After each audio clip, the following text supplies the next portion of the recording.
Well, Vancouver Winter Olympics are on, and special guest joining us right now, working for TSN CTV at the Olympics, St. Peter's grad, Peterborough native, Dan O'Toole. Hello, Dan. Hello, I'm another Peterborough boy at the Olympics, aside from Corey Perry. Yes, exactly. Although his job's probably a little more important than yours, no offense. Whoa, I have to inform people. Gotcha. So how's it going so far? And lie in bed and watch Olympics. How's it going so far?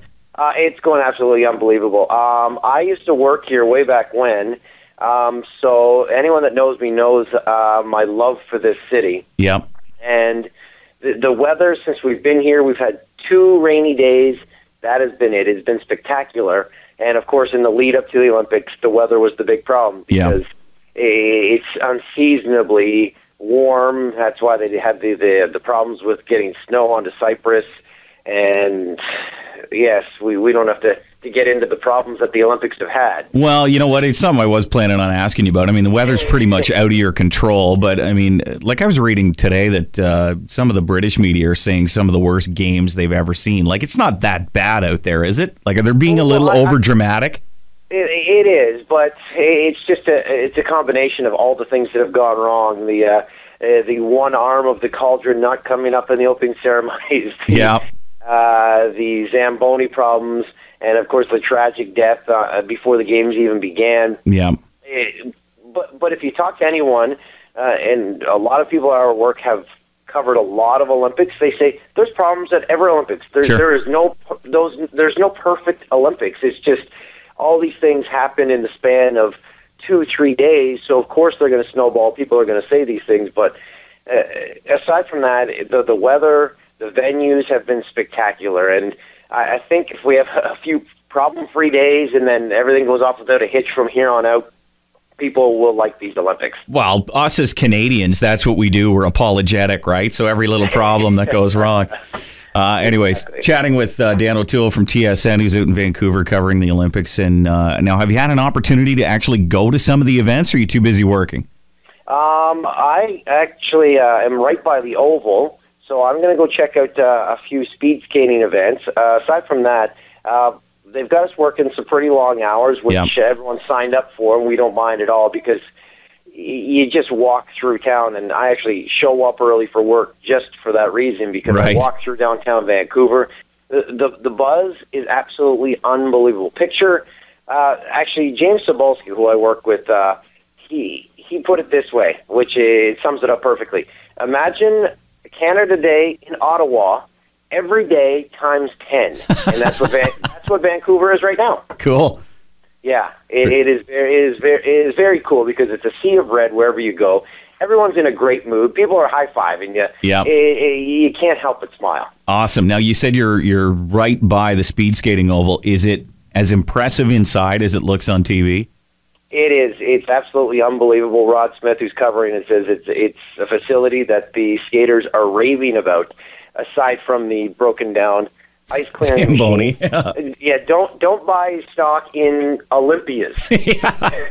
No kidding. Well, most of the conversation for people when they're talking about the Olympics, they're talking about the hockey. Now, is that kind of dominating the conversation out there too? It is now that the Team Canada men's team is on the ice, but when Alex Bilodeau won that first gold, it was very cool. Usually I'm around people in the media who sit on their hands. They don't cheer. They're impartial. But he came into the International Broadcast Center where we broadcast from. He walked through, and right by my desk, he got a standing ovation. These are seasoned journalists who don't show emotion, yet they're shaking his hand, and it was very cool to be there for the first gold medal in Canadian soil. And James Duffy said it best. He said, "This guy doesn't know how much his life has changed." And just a down-to-earth guy, really nice, and it was very cool to be there to see a moment like that. I'm just glad we don't have to talk about the first gold medal on Canadian soil anymore now that it's over. I know, exactly. Now that hopefully the gold rush will begin, and then it'll end with Team Canada. Absolutely. So what else is going on? Aside from the events, I know there's lots of entertainment in Vancouver, a lot of great Canadian acts that are out there performing through the 2 weeks. Lots of things for people to do outside of the events, I understand. There is. Yeah, you go downtown. They have a zip line. I don't know if I've seen it on TV. Yeah. Yeah, they've got it over top of Robson Square, and I don't know the point of it. I guess you just go zip-lining over top of people. Adrenaline rush. Exactly. But, yeah, they've got events like that. They've got massive screens set up across the city that people can watch the Olympics. They've got celebration zones set up in Richmond, in Vancouver, in Whistler, in North Vancouver, where they have award ceremonies. They have bands playing. So they make it a fun event. They make it a free event for families. And that's, if anyone didn't want the games, because, of course, you're going to have a small pocket of people that say, okay, these are causing problems. I don't like the traffic. I don't like the closures. This is to appease them, and I've not ran into one person that doesn't want these games here. Very cool. Are you managing to squeeze in some sleep every once in a while? I am. Here's the problem. I have friends coming. I didn't think anyone would take me up on my offer. I said, yeah, I've got a hotel room, and my wife and daughter are not going to be there, so if you need a place to crash, come on by.